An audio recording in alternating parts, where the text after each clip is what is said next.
All right.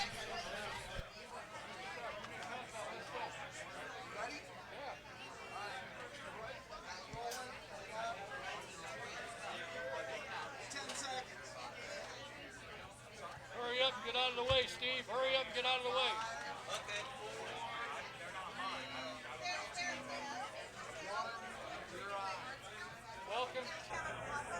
Welcome to the Autosportradio.com 2019 show. I'm your host, Don Kay.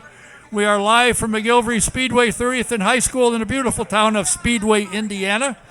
We are here at McGilvery's, and if you're in town for the event, which is also the Indy 500, make sure you make McGilvery's a stop. They're only about 10 minutes straight west of the Speedway.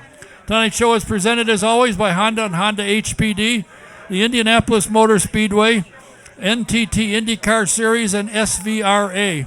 A couple of things I need to mention real quick before our guest gets through the door. I hope he can get through the door. I want to wish a happy birthday to Dave Walker. Is Dave here yet? Is he here? Oh, there he is. Happy birthday.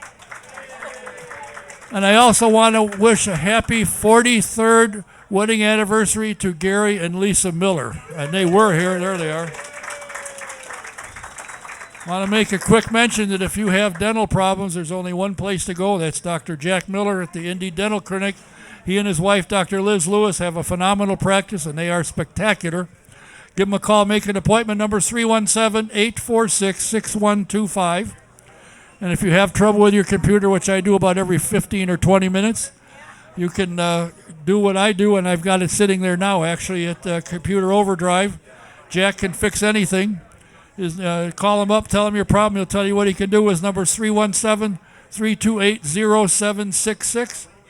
And if you're a vintage car fan, the SVRA will be at Road America, the 2019 Spring Vintage Festival, the 16th through the 19th. It's this weekend at Road America in Elkhart Lake, Wisconsin. Be sure if you're a vintage car fan, get up there. They got great cars, great event. You'll have a good time. You'll see a lot of the cars you used to know as a kid. You'll see them there, and you see some of the drivers used to drive them. If you haven't joined the IndyCar Nation yet, be sure and do so. You just go on their website, IndyCarNation.com, and in the promo box put Don K15. You get a 15% off of the Champion or Legend membership. It's a great club. You'll enjoy it. So get a chance, sign it. If you like vintage racing, like vintage cars, the roar of yesteryear is back. The Vintage Indy Registry presents Legends at the Mile. The Vintage Indy cars will be at the Milwaukee Mile June 15th to the 16th in companionship with the ARCA Midwest Tour on Father's Day. So if you get a chance, get up there. Adults are $25, kids 5 to 12 are just $5. And the Vintage Indy Racing Registry is dedicated to all things Indy. So get yourself up there. Come on in, sit down, if you don't mind. Sir, if you don't mind. I don't have to introduce this gentleman. I need to say only one thing. Please welcome Mario.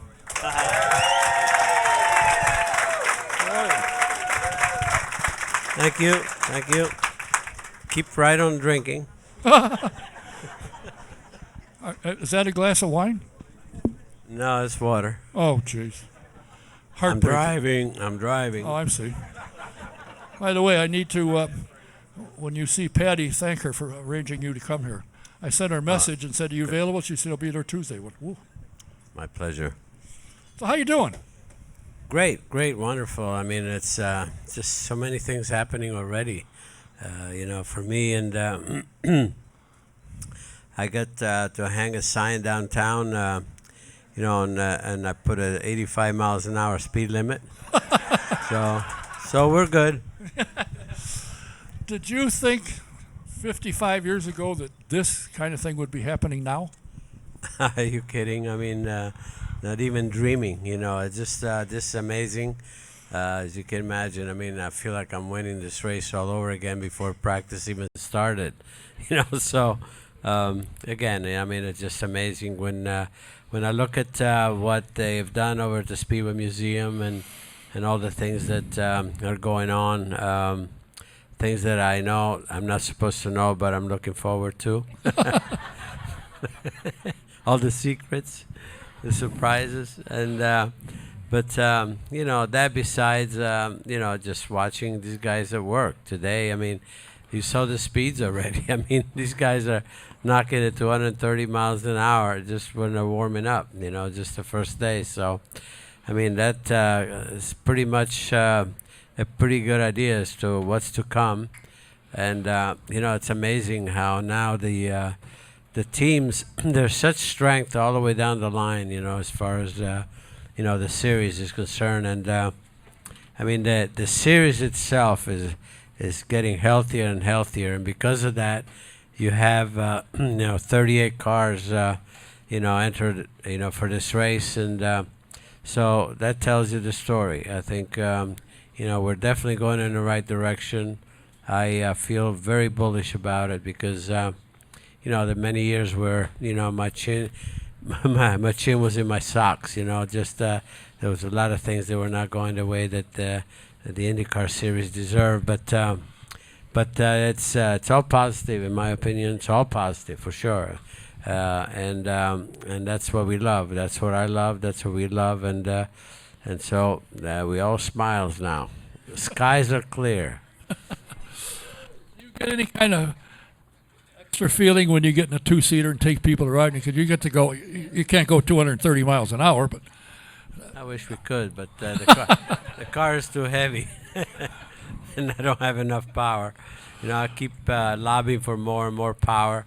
I get a little bit here, a little bit there, you know, and keep going a little faster and faster. But I'm enjoying the hell out of that. And besides, I think I said this a million times, I don't think there's a better way to showcase our sport than in that, with that system, with those two-seaters, because, you know, even if you go to a driving school and whatever, you never get to come close to the speeds that we're going. And here, I know that what's interesting from a lot of the media, that sports media that has to report about the sport, and they come away with, I think, a whole new perspective of what it's all about, and new respect for our drivers. I think a lot of what I hear is, oh gee, we just did 2 laps, and it's and here they're going to do 198 more, you know. So that tells you the story, and with 33 cars around us, you know. So like I said, it's it's a great program, and I just, besides that, I just love driving, you know, and I'll keep doing it as long as I can. But so it's a win-win situation. in case some of you here aren't completely aware of some of the things this gentleman accomplished, I'll put my glass on so I don't make a mistake. He was his 1978 Formula One World Champion. He was the IROC Champion in 1980. He was a kart champion in 65, 66, 69, and 84. He obviously won the 500 in 1969, and in 67 he won the Daytona 500. In 69 he also won the Pikes Peak Hill Climb, and at Daytona and the Sebring endurance events. In 16, you won 52 races in second kart, won 12 races in Formula One, most by any American driver, and the only man to win the Indy 500, the Daytona 500, the kart title, and the Formula One title. Wow.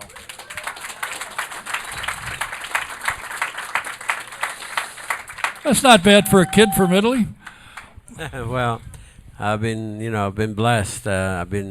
Had the opportunity, to dodge many bullets along the way, and be around, for the duration, and retire on my own terms. And in the decades where we were driving, that was not a given. Today, I'm knocking on wood. I think the drivers have 99.8 chance of retiring on their own terms because of the safety that they're enjoying, not only on the cars but also the tracks themselves, and the other part is because of the rules. Also, they have every opportunity to finish the races because by rule, even in Formula One and NASCAR, these engines have to do a certain mileage. The Indy car have 2,500 miles. So the point is, when up until I retired in 1994, if the race was 500 miles, the engine, we pushed the engine. Hopefully, it would only last maybe 501 miles, and most of the time with me it lasted 398 miles or 400. If it was 400 miles, I'd have won it 6 times. It was just tough finishing those last 100 miles. But again, a lot of things are going in the right direction in that respect. But again, as far as I'm concerned, I was just blessed all the way. I was always curious. I was never really satisfied to specialize in just the one series, even though you have to have a main effort, just where you concentrate. But on a weekend off, I used to tell Deanne. I said, "Well, she said, where are we going this weekend?" I said, "Well, you know where I'm going. I'm racing somewhere," and I plugged in. I'll give you an idea. Like even in '69, my season started in Riverside, California, on February 1st, the Motor Trend 500 with NASCAR. The second race was in South Africa, Formula One. The third race was a midget race at the Houston Astrodome. The fourth race was at 12 Hours of Sebring. The fifth race was Phoenix IndyCars, and so on. And I did Formula One. I did 4 other races Formula One in 3 different continents. And my last race was December 31st at Sebring in a Formula 5000. So I drove 37 races that year, and with 10 different cars, 7 different disciplines. So I didn't have much time for picnics. But I was just ambitious. And also very selfish, quite honestly. But I have a great lady, Deanne. Was on my side. Throughout, and she never ever made me feel guilty, and that was huge because, at least I was serene, and I went about the business, and she knew that I'd be miserable otherwise, so, but again, this is something that, as I grew older, I learned to realize just how much, my wife really helped me along the way, that all the things that happened would not have happened, without a partner like that. So that's a fact. And you have our condolences on her sudden passing. That was quite a shock. Thank you.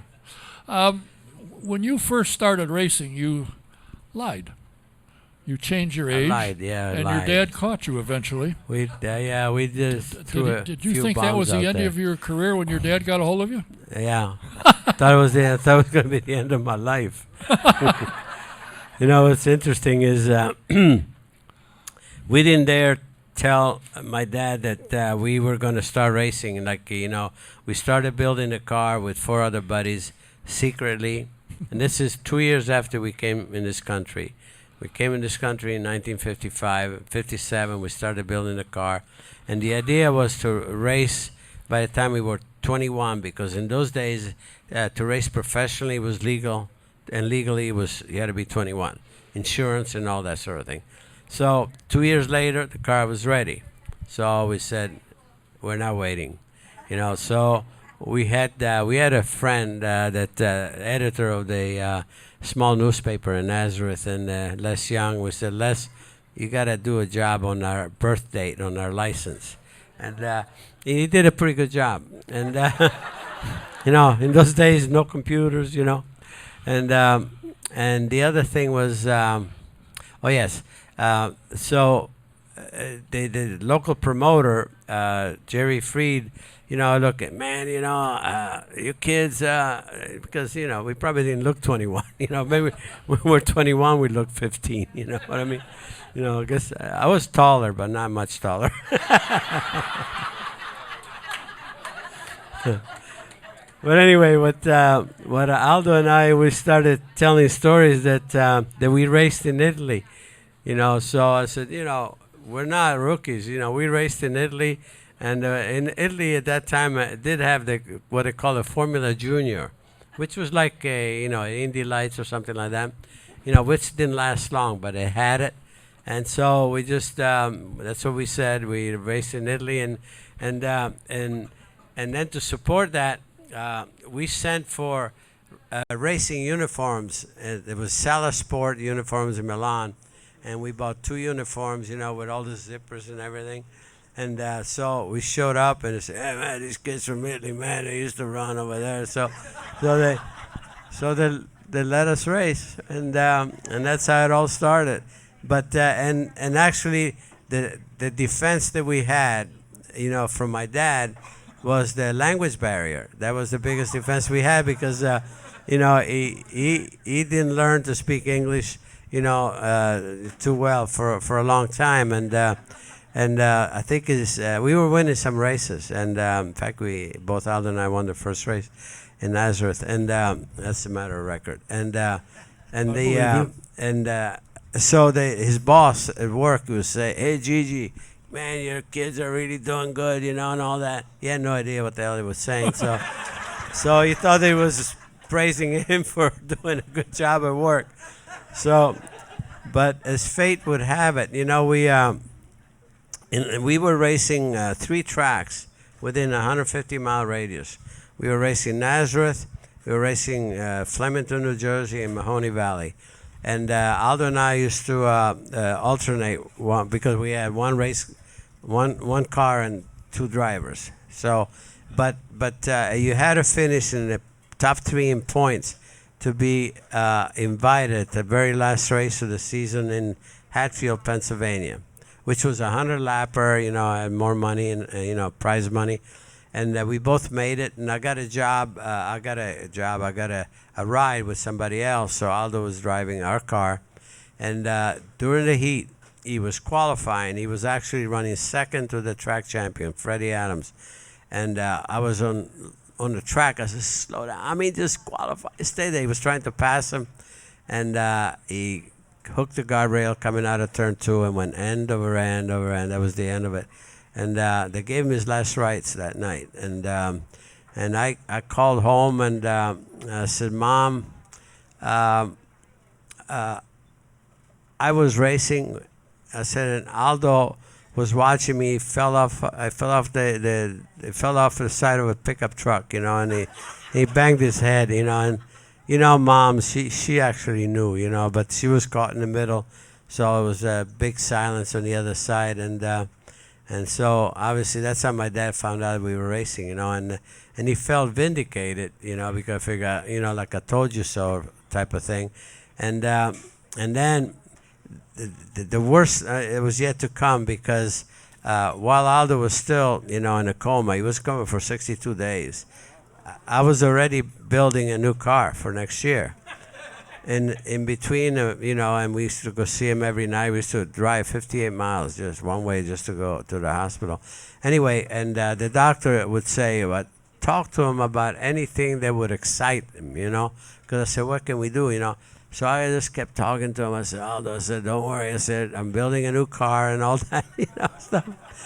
And then when my dad found out, actually when Aldo came to, he didn't talk for about 2 weeks, and then the first thing he said to me, "I'm sure glad you had to be the one to face the old man."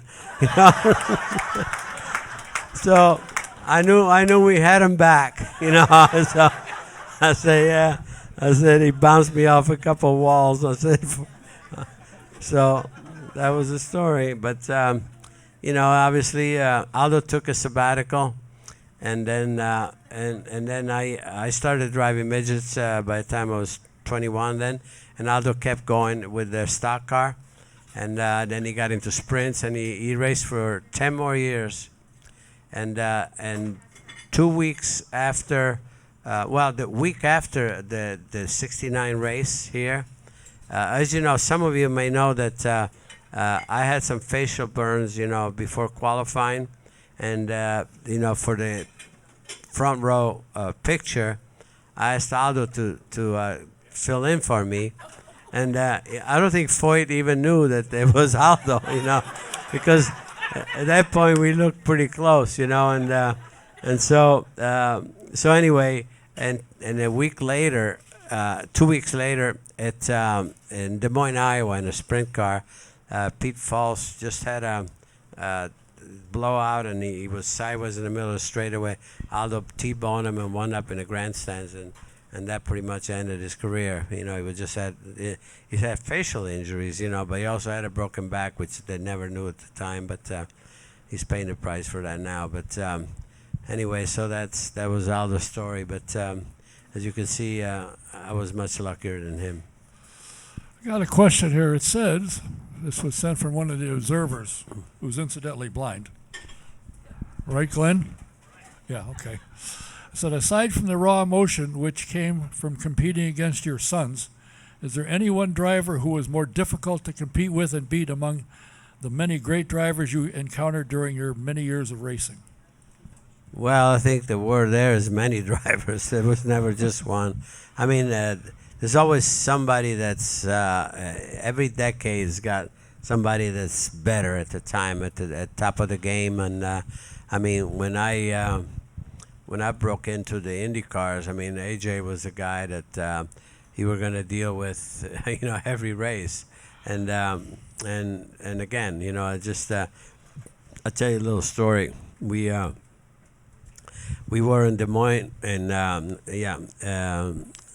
when the dirt car race in Des Moines, no, in DuQuoin. What am I saying? Not Des Moines, DuQuoin, and I was outside pole, and Foyt was pole, and my chief mechanic, Clint Bronner, said, Clint Bronner, he was really, it was very good for me because he was calming me down and everything, and he was afraid that I was going to wind up, and I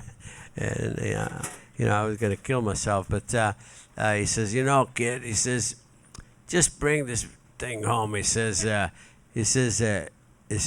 don't even think about beating Foyt. This is the only way you're going to beat him is if a jealous wife shoots the son of a bitch.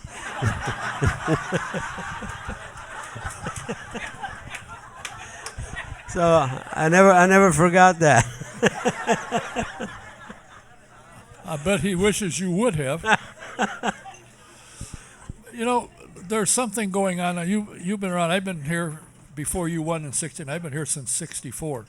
So I was there when you won. And it's always been the 33 fastest cars. And back when I first started coming, there was 80, 90 cars there. Yeah. Well, actually, when they had 90, there was 89 because Hurtubise had one. And the front compartment was full of beer, so that didn't count. But it's always been the fastest 33. Now there's some people complaining that they want to guarantee 25. You go along with that idea? Well, I think there's two sides to that story, and I made it clear. I was asked that question, and sometimes I try to dodge it. But the bottom line is, I personally don't have any direct skin in the game. Michael does, and it's so tough to land sponsors. And you don't land sponsors for one race. You got, you know what I mean? Or if you lose sponsors from Indianapolis, you don't have the rest of the season. The point I'm making is this. I think the reason we have even now 38 cars enter is because the series is healthy. You cannot live on one race. The healthier the series is, the healthier Indianapolis will be because you got strength in teams and everything else. Now, I mean, I don't think they're going to do it, to be honest with you, but I think some of the teams, with Penske and Ganassi and so forth, if what they're saying makes sense from their standpoint, because again, you gotta be concerned about the series and the teams that support the series. Indianapolis would not exist unless you had a strong. I remember when CART was the strongest, and that's when Indy was the strongest as well. And I mean, I'm not talking about. I mean, like you said, when they had 90 cars. I mean, most of them were just chariots, chariots. You know that they were just getting. You know, so they were not real cars. You know, lot so of them were, no. so we're talking about good cars entered. You know, so the bumping is in earnest. You know, and right now you're going to have that. So again, it's a tough one. It really is, and times are tough in that respect.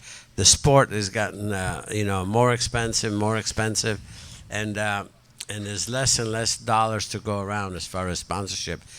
The sport, our sport, does not exist without that commercial help, for sponsors. So again, I agree that tradition. You should not mess with it, especially at Indy. I mean, it's sacred, and I think. And I don't think they're going to violate it, to be honest with you. But they're expressing themselves. Some concerns. I think there are other things that can be done. I mean, the one thing that I don't agree is that maybe they can go back to awarding the same point system at Indy as everywhere else. That's what CART did, and I think that would be pacified, because if you have some bad luck here, and then you miss out on the double points, it's a double whammy. I mean, if you're out of the race for whatever reason, that's enough penalty. And why penalize you for the rest of the season, which is really important to get points for the winner circle club, that they have. So I think that probably will be what they may give up and go back to what CART did. CART brought it back to same points for every race, regardless of the length. I remember when USAC was sanctioning Indianapolis, they used to award 2 points per mile if you won. So if you won Indy, you got 1,000 points. But a lot of the other races were 100 miles, 200 miles. So if you won Indy, we're almost a shoe-in as a champion. Well, that's unfair. I mean, because winning Indy it's enough of a real perk in any way that you're winning the best known race on the planet, and it's got the biggest prize and everything as far as prize money and everything. So and then everything going with it, it's almost worth the championship. So and let the championship be worth something as well, because that's what carries you through the season. So like I said, I think in fact I was discussing with management this very thing, today, because this would be like the caveat to give the owners that we, maybe that's what we'll do, and leave that situation open where you got to earn your spot, for 33 cars. I think most people agree with that, I'm sure. And there's an old saying that I heard when I worked for Rolla Volstead, and that was speed costs money, more speed costs more money. How fast you want to go. The three guys making the noise have got the most money of anybody. So, and look at the attention James Hinchcliffe got when he missed. Arrow didn't miss a thing. Well, yes, but that's James Hinchcliffe. Yeah, that's true. It's Michael said when DHL, that sponsored Ryan Hunter-Reay. Yeah. If they would not have made a deal, which was terrible, you tried to put somebody else that earned a spot, out of the race, and he said he would have lost DHL. That's the sponsor has been with them for 10 years. Yeah. They would have lost him on the spot, So, like I said, there's a price to pay. Believe me. I mean, when you're at it and you have that much responsibility and that much, hanging over your head as far as what the cost factor and everything, believe me, you're reasoning differently, So there are ways of accomplishing probably enough to pacify them. Is there anything in your career? I mean, you've won at Sebring, you've won at Daytona, you've won Formula One champion, you've won the 500, you've won 56 IndyCar. Is there any event or any series that you would I wish I'd have given it a try? No, not really. I think the only thing that might have been left was rallying, which never really interested me. And I think the closest thing to rallying was doing the Pikes Peak, and and now it's it's still interesting, but now it's paved, And they got guardrails. They have some guardrails. They didn't, when I ran it, Bobby Unser just he talked me into doing it, and I did it for 3 years, and I had some failures, the 2 years before, but finally when I won it, I took so many risks because the one thing the one thing about Pikes Peak is it's really tough. I could have never beat an Unser because they just knew that place like the palm of their hand. So the deal that I made with Bobby, I said, if I'm going to drive, you drive stock cars, and I'll do the champ cars. So we had a deal. And but when I went out, when I was going up the hill, I just think, this is going to be it. It's got to be. I took so many risks, and it was a place. It's called the Devil's Playground. That's at the very top where that's where you reach the highest speed. Is about 120 miles an hour. So on a narrow dirt road, and then at the end is a right-hander, and there's a 2,000-foot drop there, and I mean a bird will build a nest up your rear end before you reach the bottom there. and that and man, I took it in so deep there. I must have gained a lot, because I took stupid risks, and luckily I went. Actually, I was the first one to go under 12 minutes. I was finished at 11 minutes and 58 seconds. And I said, this is it. So that was, I didn't do it again. Good move. Good move. Are you and Bobby talking yet? Because there was a little discussion over the finish of one of the races, which was awarded to you, and then it was taken away and given back to him, and only fined him $40,000. Do you guys still talk about that? There's a misnomer there. Even Bobby thought, Mario's mad at me. Well, I was never mad at Bobby or Roger, for what happened there. And since I have time, I think I'll explain my side of it, which is the fact.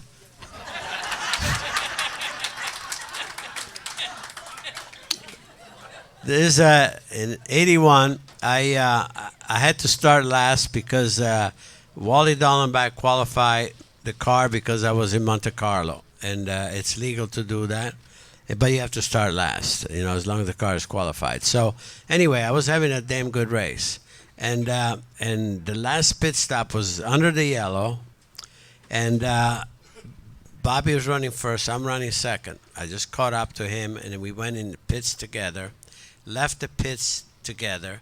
And the rule is the same today, that if the field is next to you as you exit the pits, you look at the end of the wall, the car that you see is the car you blend behind when you exit turn 2.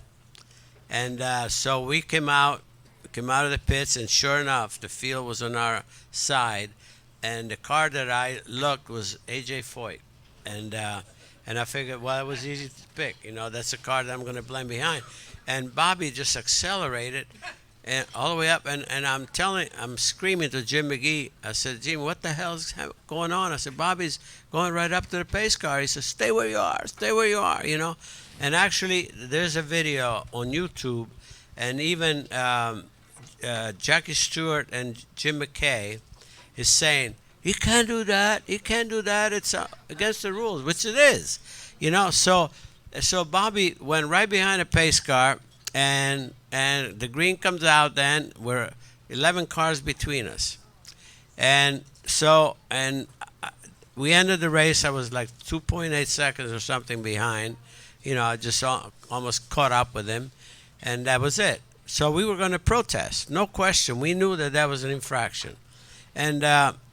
Usually at Indianapolis, especially then, where there was no computer, the race was never official at the time. Always the next day, and the official, the rent, was given at 8 o'clock in the morning. I get a call at 5 in the morning, and they said, okay, Tom Binford penalized him, and penalized him, and you won the race. So okay, well, I said good. I said we don't have to protest. So, and then of course you're allowed to appeal, and so Roger Penske appealed, and he brought in this very famous sports lawyer from Philadelphia. I mean, this was a goofy guy. I mean, with the bushy hair, it's a striped suit and sneakers. At the time, I think that would have been in vogue today. But anyway, so he and they knew that there was, they had to just do something weird. So they dragged this thing on. They was giving deposition after deposition. What did you see? What did you see? What, there's no question that, the guy committed an infraction. They dragged it on for 6 months. And then all of a sudden, they talked USAC into allowing 3 judges, and they picked the judge. They picked 2 outsiders that know nothing about racing, and then 1 local guy, this Charlie Brockman. It was a radio personality, and so these 3 judges were going to make the final decision. So the final decision was that under these circumstances, the penalty is too severe. So they fined him $40,000, and they reinstated him in the race. I never gave him his ring back, though. I still have the ring. And yeah, but I tell you what, though, wait, it gets better. It gets better because the following year, after the drivers' meeting, I put my hand up and I said, Tom Binford, I said, Tom, just to be clear, I said, are the rules the same this year as last year? He says, yep, they are. I said, so hypothetically, if I pass 11 cars under the yellow today and cross the finish line first, is the fine still $40,000? He said, oh, no. He said, but, Mario said, I penalized him and it was out of my hands, which is true. It was not his fault. So I said, so this year the rule will apply, but last year, obviously, it didn't. And that's the part that I cannot swallow to today. And I blame USAC as the sanctioning body that allowed outside force to come in and determine the rule book. You don't do that. You don't do that under any circumstance. So Bobby, still to today, he's got amnesia, poor guy, So, I mean, he's my buddy, But he still says, no, man, they didn't know the rules, and Mario passed cars as well, I said, not bullshit, I didn't, So that was, that's the thing. But, Bobby and I are buddies. I mean, it's, that we always were. And USAC is the one. If I, see the guy that, I know the guy, one of the lawyers in USAC, what a dud. I mean, he allowed, he got undressed. That's what he did. And he undressed us with him. One last question. Yes, sir. Have you recovered yet from the kiss you got from Andy?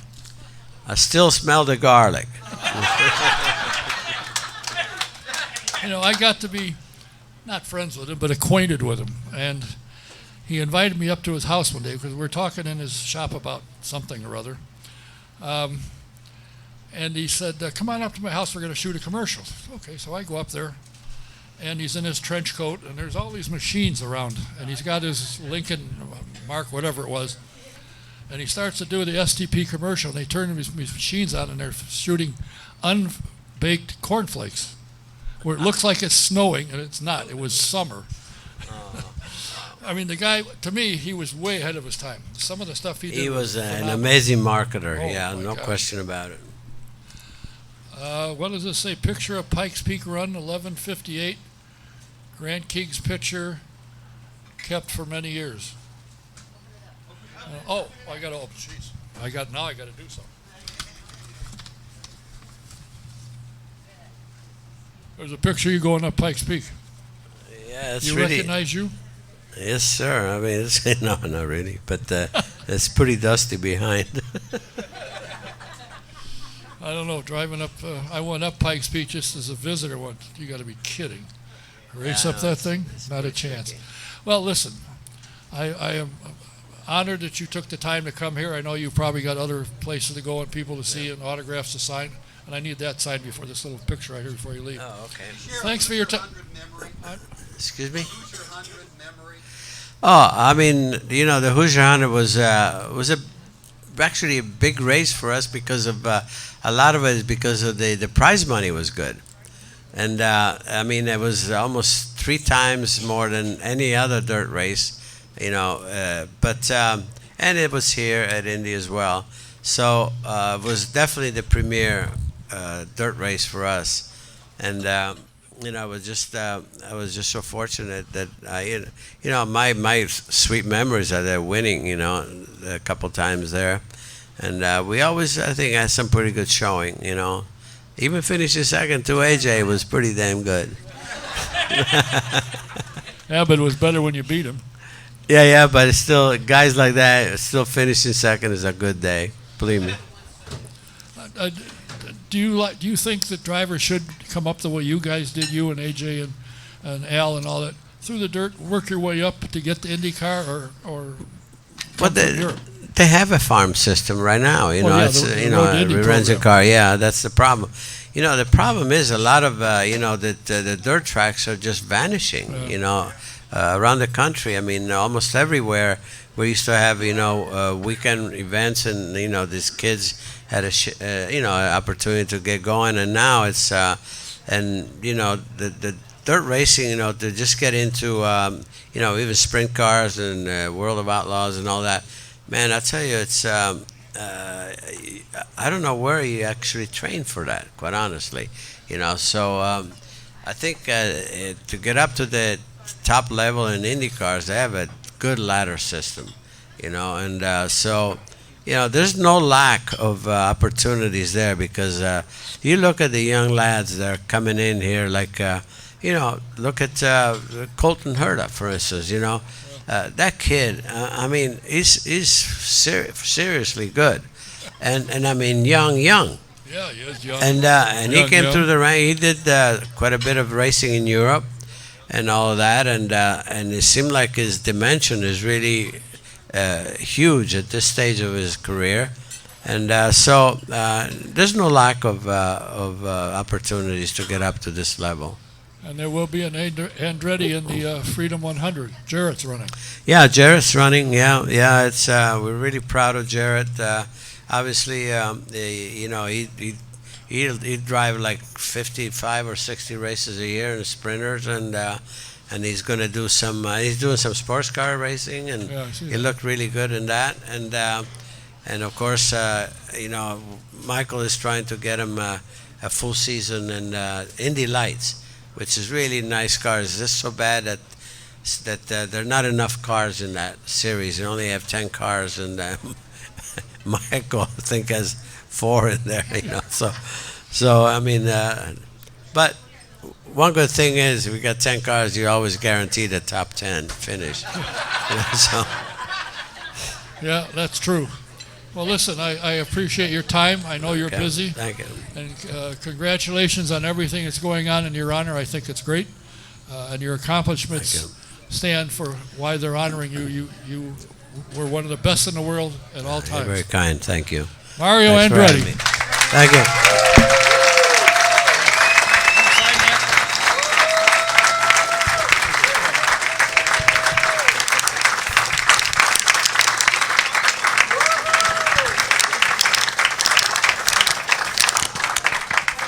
By the way, they didn't come to see me. These people are tired of me. Yes, they did. No. I want to remind you that if you need anything embroidered, whatever it is, hats, shirts, shoes, doesn't, like, yeah. Place to go, Stitches 2 and Gasoline Alley. Whatever it is you need, she can take care of it. And give her a call, discuss it. Her number is 317-271-3444. And if you need insurance, Thank you so much. That's for me. And I've loved Do what a lot of us have done. We called Mike Pardee at VP Insurance in Speedway. He's located at 5004 West 16th Street. And if you got a home, a car, or a commercial property, give him a call. Number is 317-248-0070. No. Thank you so much. And don't forget, the vintage car buffs, the SVRA has a great magazine. It's called Speed Tour Quarterly. So do yourself a favor, go to svra.com, subscribe to it. You will be glad you did. It's a great, great magazine. First class. Are you looking for a used or experienced car? Go see Sam Pierce Chevrolet in Daleville. You'll find out why the best prices in the town are, in fact, in the town of Daleville. Just take I-69 north to exit 234 and go south 1 mile, and you won't miss him. And when Sam sells you a car, he doesn't stand behind you, he stands alongside of you. I want to make mention there's a couple of places that have tickets for sale. Are they still, Eileen, are they still available? Okay, there's 2 Indy 500 tickets. They're in Tower Terrace, section 42, row X. They're aisle seats. Their face value is $120 each, and that's all they want. And they're just north of the start-finish line. They're great seats. So if you need them, call Eileen. She's sitting here tonight, but you can reach her at 317-847-1616. So look her up.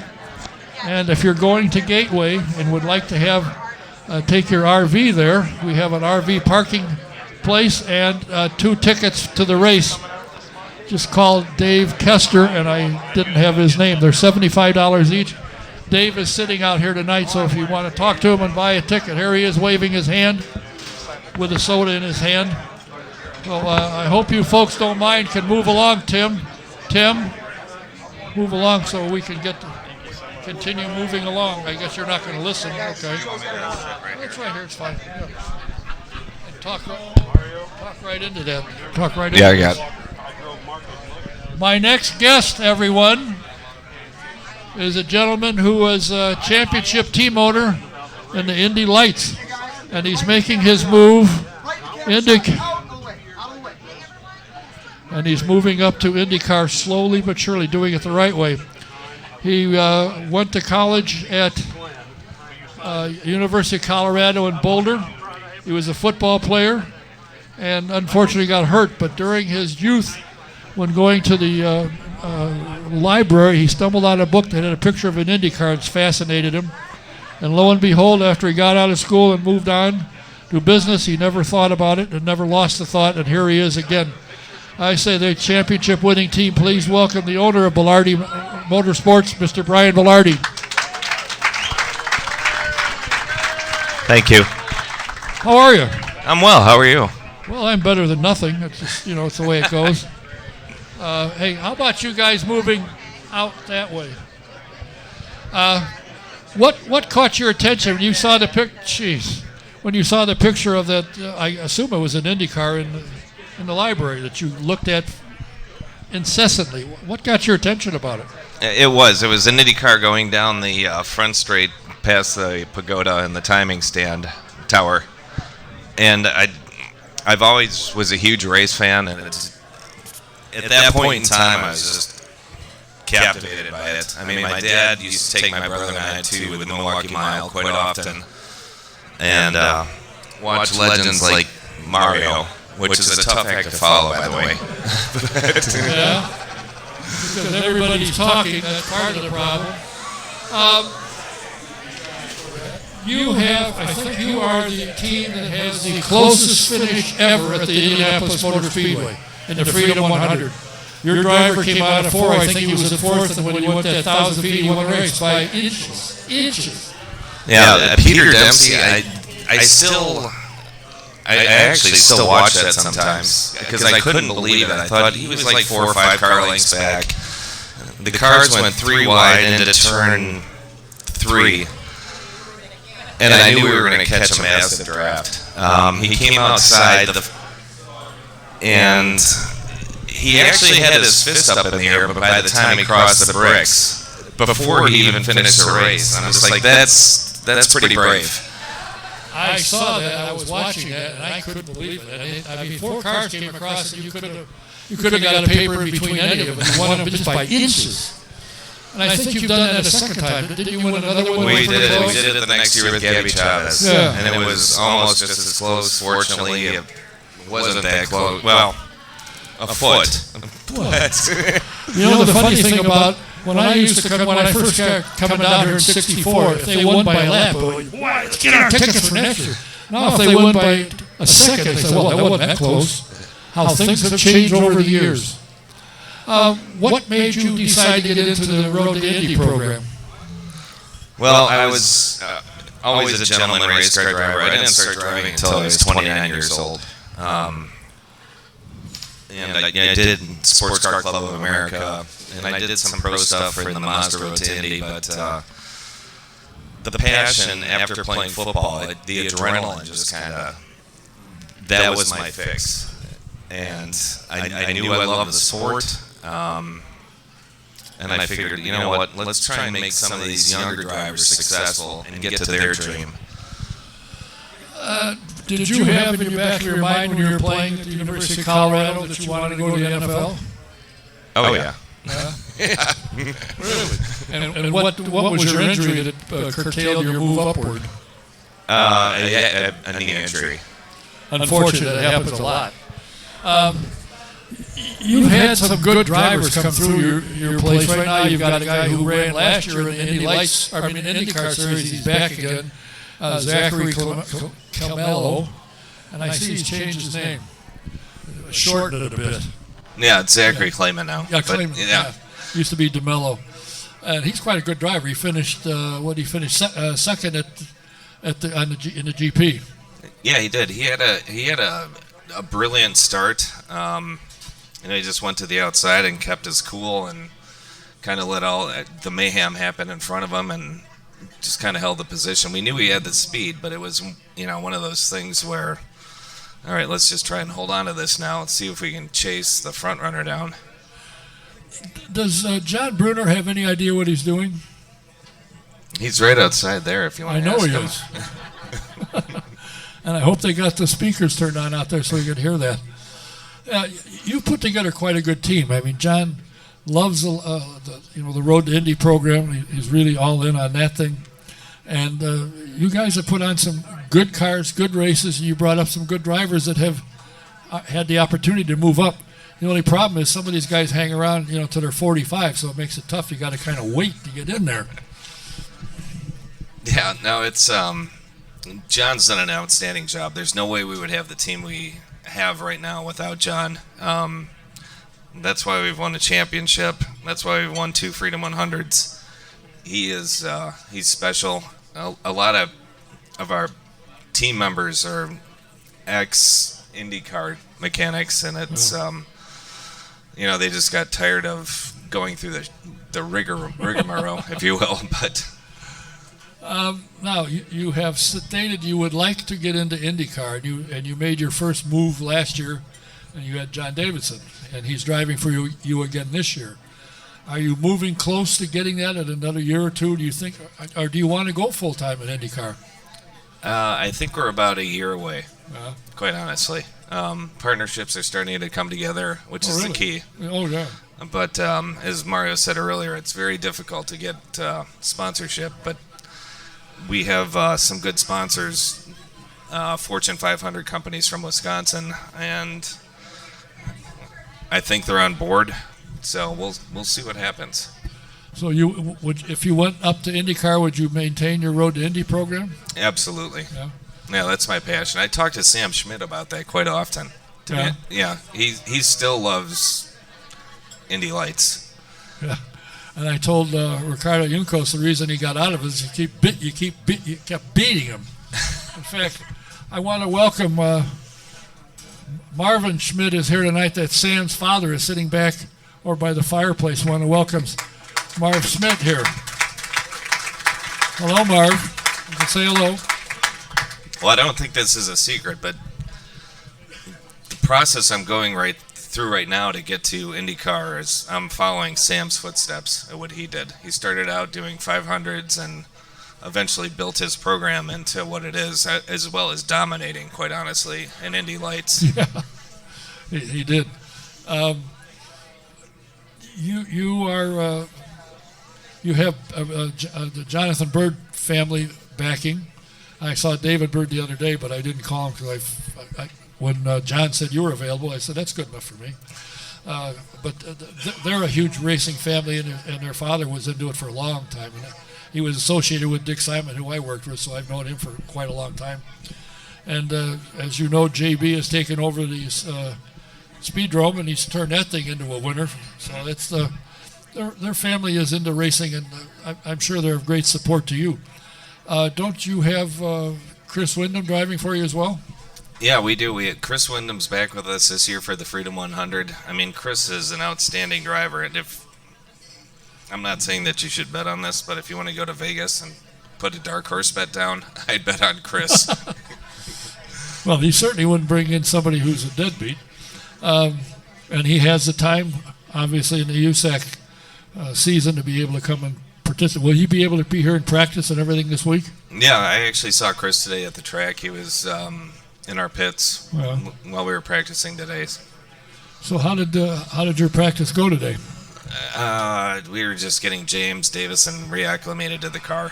I mean, it went as expected. Well, he did obviously had to take. I think he was 32nd or 3rd or something on the charts. Well, just getting his feet wet, so to speak. He's quite a talented driver. I was surprised that everything kind of went away and he left. He was a good driver, I thought. So you've picked up a good one. You have a business, and I think in Milwaukee, in the Milwaukee area, that obviously is successful to keep you going along. Do you get to? I know John says he's in touch with you almost every day. Keep an eye on what's going on. But what kind of business are you in outside of racing? I actually I own a manufacturing company that makes candy machinery. Makes what? Makes candy machinery. So anything gelatin-based, gummy bears, jelly beans. If you eat that, I'm pretty sure that came out of one of my machines. We've been on food TV quite a bit, and Really? yeah. How did you get into candy? I mean, look at you, you're slim. I'm fat. I eat what you make, apparently. I'm around it all the time, so I had to kind of like get away. But you manufacture the machines that make it. Yes. Let's see. I can't blame you because you didn't make something. You just made a machine that made it. So, all right, I'll leave it out of it. Well, you can. My dad's a dentist. Oh, sure. Now, there you go. Little family connection. Yeah. Is your dad a race fan? Oh, he's huge. Yeah. Oh, is he? Yeah. Did he ever race? No, he never did. Never. No. Just a fan. And that was enough to catch your attention and saw a picture in a book and said, this is what I want to do. Yeah, it was actually in 5th grade at my middle school. And we always had library time. We were reading books, and I started flipping through this book just to look at pictures, to be honest with you. And all of a sudden I saw, I can't remember what car it was, but I saw a car coming down the front straight at the Indianapolis 500, and I would always hide that book with earmarked in the back of the library, so I'd always open the book up. And when we're in the library supposed to be reading other stuff, which I would do, I'd always look at that picture while I was reading. And lo and behold, here you are. Yeah, well, last year was the first time I was ever at the Indy 500. Really? I told myself I would never come unless I was a participant. And you stuck to it. Yeah, I did. And to be quite honest, there was actually tears rolling down my face last year when the green flag dropped. That's neat, and to me, that's what keeps me into this thing. I've been doing this program since 1972 or 73, something like that. I've been on television. I didn't like that. In fact, my studio was the same one that Paul Harvey used to use in Chicago, so I got to know Paul somewhat. and I'm still here. I love it. I love the sport. I love the teamwork. I love the way it works. I mean, the driver is the quarterback on a football team, but the team has to get everything, and they all got to be on the same page. I think it's a fun sport, personally. And I've got to clean the cars, got to put all the equipment away when I worked for Simon Racing, and I sweep the floors and all. That's what I did, and I pushed it off the pit area when we got here. But I never drove. I couldn't get in the car, and if I got in, I couldn't get out. But Scott Jasek said, "You get in the two-seater. We'll just put Vaseline on the side and pull you out." But the sport has hooked me, and I'm still here, and I love it. Well, I still see the scores sometimes, so. Yeah, okay. Probably not at the race shop, though. No. John tells me he can eat off of his floor. Oh yeah, the shop's immaculate. And again, that's a tribute to John and the whole team, our crew. I think all of our full-time employees have been with us for, I think, 5 years now. And it not only is it a team, but we consider it more of a family. And we know what we need to do. We need to get it done. And at the end of the day, we can have our differences. But Well, I worked for a team that had a driver one year that if all 32 cars fell out of the race, he still wouldn't have won. And to be a crew member and work on that car, and the guy said, this is crazy. We didn't bust, but when you got a driver you know it can win and you've got him, it's worth the effort that they do to give him the car that he can win with. And they all get the satisfaction of winning. Well, you think you might be full-time next year? Possibly next year. I'm honestly, it's more. I think it's 2 years away. Yeah. But we'll just see what happens. You never know how the cards are going to be played. And you're doing it the smart way. Don't go over your head and sink. No, I don't want to jump in the deep end when I don't know how to swim. Yeah. And being in the business world and being successful, you know how things work. So, good for you. Thank you. We look forward to seeing your guys out on the Freedom 100 and see what Mr. Davidson can do in the 500. I think we're going to be strong in both races, so I'm really looking forward to it. It's obviously a long couple of weeks, but James is focused. Our other three drivers are focused on Indy Lights, and we'll see how it goes. Who are your other two drivers? You got three in the Lights. Lucas Cole, Chris Wyndham, and Zachary Claman. Yeah. Zachary, to me, he's a smart one because he was in the IndyCar, and that went away. Instead of sitting at home sulking, he's back in the Lights, and that's what Zach Veach did. When the opportunity wasn't there, he went backwards, and look where he is now. So you never know. Yeah, well, no, Zach was, that was back in, I think that was 2016 when Zach, he actually was with Andretti, and he came back to drive with us. And he did an outstanding job. I think he won 3 or 4 races, and he's the real deal. And the problem is, even though there's 8 or 10 or 12 cars in Lights, they're all good. So you don't have to wait 10 seconds for the second pack to come in. They're all together. It's unfortunate, though, that the numbers are as low as they are. IndyCar is getting more involved to help promote the series, but I'd still would like to go back to the day when we had 15 to 20. Oh yeah, I think I've heard that there are some waiting for the new car, which is due next year or the year after. I said that's crazy. You're a race. Yeah. There's cars around. Get in them and go. Well, we wish you nothing but the best. I thank you for taking the time to come over here, and thank John for making it happen because I texted him about it, and he said, "Oh yes, he might be available." And 2 minutes later, he'll be there. And you were here, and I appreciate your coming by. Well, thank you. It's a pleasure being on as usual. Thanks a lot. Brian Belardi of Belardi Auto Racing. We have a young lady coming up, and this poor lady, I really feel bad for her because she's married to Mark Jaynes now. Need I say more? And in case you don't know, Mark is, of course, the voice of the Indianapolis 500, the IMS radio network, and he and his group of cutthroats are doing as typical. Unfortunately, they're not live streaming anymore. You got to listen to them and watch the timing and scoring. Oh my goodness! Are you going to take that from him? What is it, past his bedtime? It is getting close to It's it. 8 anyway. o'clock. That's I right. mean, who is that guy, anyways? Yeah. Who is he? He doesn't know. Joining me is the lady that's on the board for the Speedway Art Gallery. They were in a building and the city decided that wasn't a good idea, so they are looking around, and now they got some things going on in Speedway this month, and she's here to tell you. Please welcome Desiree Jaynes. Thank you. And I'm happy to have with me the Speedway Arts Council President, Alex Weismiller. Hello. Hi, guys. Happy May. We finally made it. Yay! Woo! Through that harsh winter. One quick question. What's Can he that? draw? Pardon? Can he draw? No, neither can I. But Josh Williams is here. Josh, raise your hand. He's one of our Speedway artists. And if Josh, if you can take a minute to, while we're talking, we're going to have some artwork that we're showing. Now, do with the it slowly so we can get the camera over there. We'll and get show it over there. He knows what he's doing. I can talk and fill time while Now, this is wait a happening. minute. He's a Cub fan. Hey, my initials are DJ. Really? Come on. That's I can talk. DJ, what's... Oh.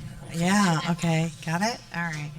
All right, so the Speedway Arts Council no longer has a building, but we're not about a building, and that's the main thing we want to promote to everyone. We have the opportunity to work with Delara, and they have provided us with a space to have a pop-up shop. Okay, so our pop-up shop is located in the north end of the Delara building, and we have some fabulous artwork that's race-related, wine-related, and just general art that we like to have. And we have some artwork that we're featuring here. Josh is putting up one of his prints at Mario. It was one of Mario's cars. Isn't that cool? From 1964. That's an awesome picture. And Mario signed the back of it. And that can be yours if you want to come down to the Arts Council and purchase that. Yep. I'm also, ladies, take a look here. I am sporting one of our artists. Things that she'll be having on sale is these beautiful earrings, cork earrings. Aren't these gorgeous? Kristen Cleveland. She asked me to wear these tonight. $5 for a pair of earrings. Guys, you can buy your wife, let your wife buy some cork earrings from Boyd's Wine Vault, right? Look at these. Hey, Party. Trooper, I think you'd look good in a pair of these. Yeah, I think so. Those are actually mine. She's just borrowing them from me. So. Isn't that great? And also last year, Jim Swintal, who was our feature artist last year, who is also a member of IndyCar Race Control. Jim's artwork will also be at the gallery this month, so we're super excited. We have some great events coming up. One in particular that we really want to promote, and we ask that you guys come out and attend, is this Thursday from 7 to 9 at Foyt's Wine Vault. We're going to have a night of art and wine. Really? Come on, that's great. We're going to feature some great wine, some great artwork, and the money from the artwork that's sold throughout the month of May is proceeds to the Arts Council, so we can continue to do some of our work here in the community. And one of the big community projects we have this is a mural, and I'm going to let Alex talk about the mural. So a little bit about the mural. It's going to go on the south wall of Charlie Brown. So if anybody who knows Speedway knows Charlie Brown's, and anyone who knows Charlie Brown's knows Liz Glover. Liz Glover is a huge supporter of our schools here in Speedway. She's been employing Speedway students for decades and instilling that hard work ethic, and you know, it just prepares them for the world. And it's the reason why everybody continues to visit. So when you're visiting there, you're not just visiting a restaurant, you're visiting home, and that's what Speedway is. Speedway is home for everybody. So we have a 13 and a 14-year-old, Harry and Carol of Speedway Junior High and Speedway High School, who have been the masterminds behind the mural. And what the mural is it's going to be the oval, that famous oval in the neighborhood. And it's going to tell the history of Speedway schools and how they impact the community, and not just the schools, but the teachers and the students. So yeah, it's pretty amazing. We're hoping to have a dedication. Actually, we are going to have a dedication the Thursday before Carb Day at Charlie Brown's. So everyone is welcome to attend. It's going to be a little porch party, shindig. So yeah, there might even be some special guests. It's going to be at 6 p.m. That day. That would be great. And if we can get community support for this, for a young artist in this town of Speedway, and I just think it would be huge for us. But again, our goal is not an art gallery that defines who we are, but rather the artist. And like I said, we have Josh's work here. We also have Odwin Newman is one of our Speedway artists. How many of you guys remember the movie Small Soldiers? Who remembers that? Can you see or raise a hand? You remember that movie? That was with Dennis Leary. Odwin was one of the artists on that particular project. He did a lot of like the Gorgonites and I don't know, the guy with the what is that when they have the jarhead or whatever. Oh yeah. Yeah. Okay. Well, Dennis Leary's character, he did a lot of that artwork for that, and he is one of our feature artists. And I can't express to you. It's not just race art, which we have plenty of that, but there's also other artwork there that represents Speedway. And we're asked that you come to our pop-up shop and help support us, and then be at the Night of Wine and Art at Foyt's Wine Vault from 7 to 9. It's open to the public, and anyone's welcome to come. Who here has seen the famous Carb Day shirts running around Speedway with it's a drinking town with a racing problem? Has anyone seen those shirts? Oh yeah. They sold like hotcakes last year. That was the 2018 edition. This year we're gonna have the 2019 edition here at the Speedway Arts Council pop-up shop at Dallara. So those should be in later this week. So we hope you guys come over and pick up a Carb Day 2019 shirt. Yeah, because once they're gone, they're gone. So. And we're happy to announce that we caught Mario before he left today, and he signed Josh's at the back and Jim's, which was him. So if you guys buy those pictures, they've got Mario actually signed them. So we're really excited about that. What day does this take place again? The pop-up shop started tonight. We're going to be there through Saturday from 5 p.m. To 9 till close, which we're saying is around 9 or 10. If you're in there, we're going to sell artwork, right? And then on Saturday and Sunday, noon to 9 or 10, however long it's at. And then hopefully the next week we'll have some more times available the next week. Well, anybody if you saw Jim's work that was here last year, it's got spectacular stuff. Mm-hmm. Yes. So if you are interested in racing art, they got some of the best is here.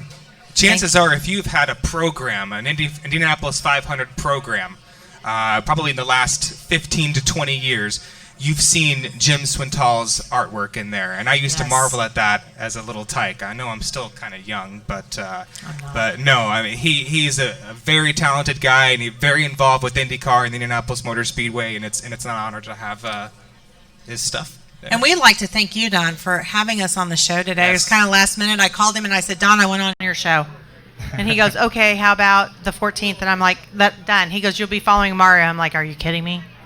Yeah, how the hell do you follow that guy? Really? And that's what we're thinking. But we thank you for the support that you've given us over the last 2 years. We truly appreciate it. Thank you very much. Well, hopefully you'll go out and take a look at it. You might even see the trooper there thumbing through things. You never know what he's going to pick up. Could be art, cork, earrings. Who knows? I'm telling you, ladies, aren't these gorgeous? I mean, they really are. They're fun, and $5. Come on, we can all afford that. I might even buy you a pair, Don. Now I know. Now I know he's jealous. Do they smell like wine, or they've never been used? I don't. They're Foyt Wine Vault corks. I mean, come on. I mean, who cares if they've been used or not? They're gorgeous. Foyt won't let anything go out the door that hadn't been used, guaranteed. That's true. Well, thank you for being here, and appreciate you. Stop by. Thank you. The north end of the Dallara building where that restaurant used to be, that's where they're holding up. And if you go there, guess who you see? We're working all week, all right? All right. Thank you. And I'm sorry that Mark was looking at his phone. I think he fell off. He's back there. Mark, are you still awake? All right, thank you. And hey, turn down the volume on the TV. Turn up the volume on the radio. Race day, right? Thank you. That's the way to listen to the race. Thank you. Thanks for being a Desiree Jaynes. Poor kid. Sorry for her. Want to remind you again, An RV spot is available at Gateway. They're $150, and they have 2 seats. They're $75 each. They're in the top row section, seats 7 and 8. You can call Dave. His number is 317-437-2209. Want to also mention that tomorrow, down at 905 White River Parkway Drive, from 7 until whenever, the Round Town Brewery and Delar will have people down there. They're going to talk about speed, the car designs, and all kinds of other goodies. If you want to get the poop on it, go to Indiana Museum, indianamuseum.org, and click on the event, and you'll find out what all is going on. It'll be a good show, and you get to talk to the executives and so forth that are with Delar and find out why they're so darn successful. Next week, my current scheduled guests are the race director for IndyCar, Kyle Novak, and the man who started from the pole from the Grand Prix driving for Chip Ganassi Racing, Felix Rehnquist. We may have more coming on, don't know yet, but we'll see. But thanks for all being here. Thanks for Mario for stopping by. Thanks for Desiree being here and talking about the art. Hope you get out there. I have to hurry because I can see that Howdy's starting to nod off a little bit. So we want to get him home in bed before he does something dangerous. But anyway, thanks for being here. Thanks for watching, listening. Till next week, Don Kay saying good night.